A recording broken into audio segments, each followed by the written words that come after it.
Kaidah nomor 43. Nah, kaidah ini memiliki kaitan erat dengan kaidah sebelumnya. Karena kan kaidah sebelumnya di sana menceritakan bahwasannya era terbaik itu adalah masanya sahabat, masanya tabi'in, masanya tabi-tabi'in. Nah, berarti di sini ini memberikan pengertian setelah era itu apakah tidak ada lagi yang terbaik? Nah, ada, itu sebuah hadis Nabi Muhammad SAW yang mengatakan la tajalu ta'ifatun min ummati johirina alal haq la yaduruhum man khalafahum hatta ya'tiya amrullah. Terus menerus akan ada sekelompok orang dari umatku yang mereka itu membela dan menampakkan kebenaran, tidak membahayakan mereka orang yang bertentangan dengan mereka sampai datang perkaranya Allah, yakni hari kiamat. Kan tetapi dari kedua hadis tersebut itu memiliki aspeknya masing-masing. Kalau misalnya yang pertama itu dia umum kepada setiap generasinya, kalau misalnya hadis yang kedua itu hanya untuk orang-orang yang memenuhi kriteria-kriterianya saja. Langsung saja.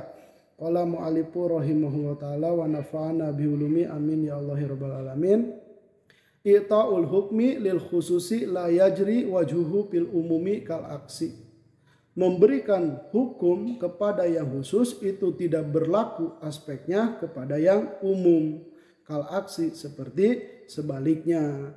Nah, apabila sebuah hukum itu diarahkan kepada yang khusus, maka tidak niscaya dia juga berlaku untuk yang umum. Nah, ini berbeda dengan memberikan hukum kepada yang umum, otomatis yang khususnya juga terberikan hukum. Jadi kata kal aksi di sini ini tasbihnya bukan terhadap la yajri, bukan terhadap napinya, akan tetapi terhadap yajrinya. Maka di sini patajkiyatul qarni qadoun alal kulli, maka mensucikan sebuah masa itu menghukumi kepada seluruhnya. Artinya ketika dikatakan terbaiknya era itu eranya sahabat, ya berarti semua sahabat.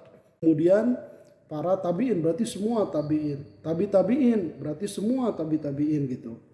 Bihilapi hadis, berbeda dengan hadis ta'ifatun min ummati, sekelompok dari umatku. Nah, ini kan memberikan hukum pada yang khusus. Berarti tidak berlaku untuk semua orang yang berada di zaman tersebut. Maka oleh karena itu walijalika tubirat bi ausofiha. Oleh karena itu yang diperhitungkan adalah kriteria-kriterianya. Duna jumlati aprodiha, tidak sekelumit individunya. Pakana tajkiyatu fiha akhosu, maka jadilah tajkiyatun, pensucian fiha di dalam ta'ifah ini akhosu, sifatnya lebih khusus.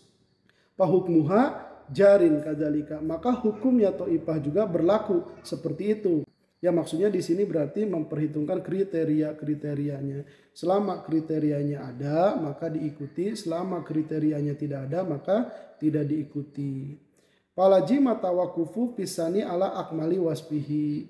Maka niscayalah bergantung pisani pada yang kedua, yaitu sekelompok dari umatku pada yang paling sempurna kriterianya. Bihilafil awal, berbeda dengan yang pertama. Kalau misalnya yang pertama para sahabat, tabi'in dan tabi-tabi'in, ya kita tidak memperhitungkan kriteria-kriterianya, pokoknya siapapun di antara mereka. Ya meskipun wa ingkana aula, meskipun yang pertama ini tentu saja dia lebih utama ketimbang yang kedua, baik dari segi keilmuannya atau dari segi waronya, ya karena kedekatan masa dengan baginda Nabi Muhammad SAW. Nah, dengan ini berarti mudah-mudahan ya kita termasuk orang yang bisa membaca kriteria-kriteria para pembela kebenaran yang dimaksudkan oleh Nabi Muhammad SAW. Ya paling tidak kriteria-kriterianya adalah kelayakan mereka untuk tahammul din, yang membawa agama ini. Standarnya ya apa yang ada di dalam ulumul hadis. Wallahu a'lam.